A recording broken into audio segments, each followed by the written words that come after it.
भारत से अमेरिका जाने वाले सामान पर अमेरिका 50% टैक्स वसूलेगा। इससे अमेरिका में भारतीय सामान महंगे हो जाएंगे। भारत के व्यापारियों और व्यापार पर इसका सीधा असर है।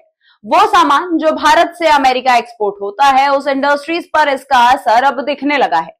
कानपुर और आगरा का चमड़ा उद्योग और भदोही का कालीन कारोबार प्रभावित हो रहा है। तो बाकी हमारे देश के कालीन को छोड़ के बाकी के जो प्रोडक्ट हैं, इनका एक्चुअली जो हमारे देश में उत्पादन होता है उसका बहुत बड़ा भाग यहीं पे खर्च हो जाता है। वो यहीं पे कंज्यूम हो जाता है और एक्सपोर्ट में 20 से 30% ही माल जाता है। जैसे लेदर फुटवियर में है, मतलब कपड़े से लेके इनमें मैक्सिमम जो उपयोग है वो 80% हिंदुस्तान में है और 20% उपयोग है, जिसमें मिनिमम है 65% है और 35% एक्सपोर्ट है। लेकिन हमारा जो उत्पाद है ये 100% जितना हम बनाते हैं 98-99% एक्सपोर्ट होता है और उसमें भी सबसे बड़ा शेयर 60% शेयर अमेरिका को जाता है। तो अब हमारे उद्योग में जो लोग लगे 28-30 लाख लोग लगे हुए हैं और हम लोग जो 2,500 से 3,000 निर्यातक और मैन्युफैक्चरर इसमें लगे हुए हैं, तो हमारी सबसे बड़ी समस्या ये है कि अमेरिका के बंद होते ही एक बारगी बिल्कुल से फुल स्टॉप लग गया है। भारत का कालीन दुनिया भर में अपनी अलग पहचान रखता है।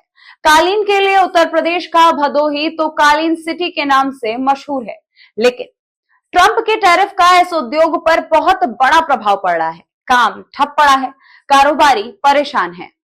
ऐसा है कि इंडस्ट्री जब ये अनाउंस हुआ 25%, तो इंडस्ट्री ने बहुत कोशिश किया कि ये न लगने पावे, लेकिन कोई सुनवाई नहीं, क्योंकि ये गवर्नमेंट की लड़ाई है। इंडस्ट्री की हमारे गवर्नमेंट से कोई लड़ाई नहीं है, ये अमेरिका गवर्नमेंट और इंडिया गवर्नमेंट की लड़ाई है। हम लोग बीच में पिसे जा रहे हैं।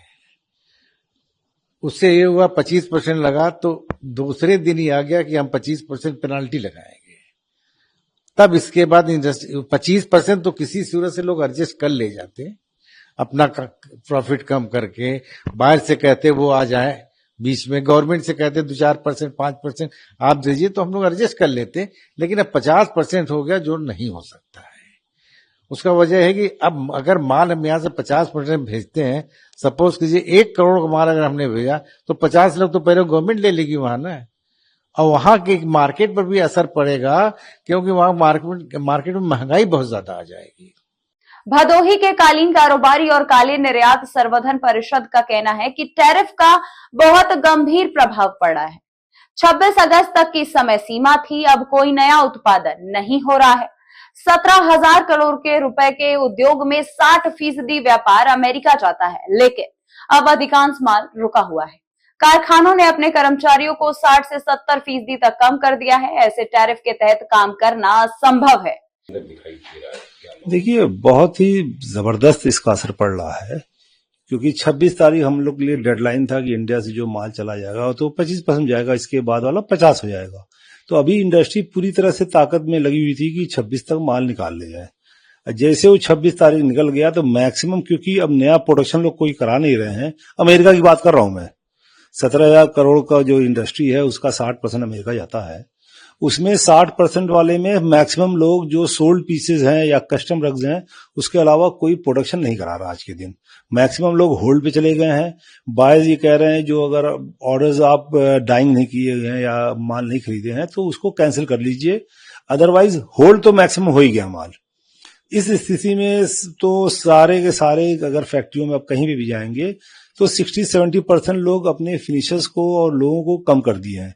वीवर्स को तो इशू कर ही नहीं रहे हैं, क्योंकि किस होप से करें, इस टैरिफ से तो काम नहीं हो पाएगा। टैरिफ की मार से अब बर्बाद हो रहे कालीन कारोबारियों को सरकार से ही आस है। कारोबारी उम्मीद लगाए बैठे हैं कि सरकार से कोई मदद मिले, सरकार कोई नया रास्ता निकाले तो इस कारोबार से जुड़े हजारों लोगों की रोजी रोटी बची रहे।